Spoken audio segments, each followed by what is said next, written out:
કેટલાક સમયથી મનનનું મન ઉદાસ રહેતું. હંમેશા કશું ખૂટતું લાગતું.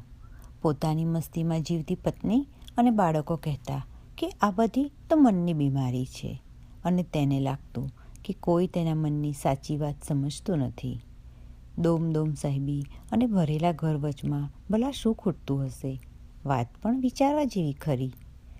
સવારે મહારાજે ગરમ બ્રેકફાસ્ટ બનાવ્યો, તોય સંતોષ નહોતો લાગ્યો. સામે ગોરી ચીટ્ટી પત્ની રૂપાને કોફીના સીપ ભરતી જોઈ ઉત્સાહ નહોતો જન્મ્યો. શું કારણ હશે?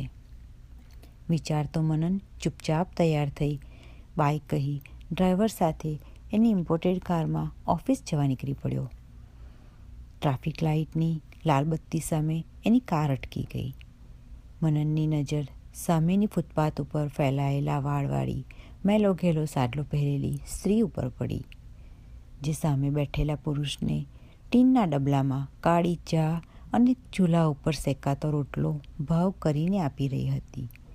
બરાબર એ જ વખતે મનનને એ પુરુષના ચહેરા ઉપર એની ખોવાઈ ગયેલી ખુશી ઝળહળતી દેખાઈ, અને ત્યાં જ ગ્રીન લાઇટ થતાં ડ્રાઈવરે ગાડી હંકારી મૂકી.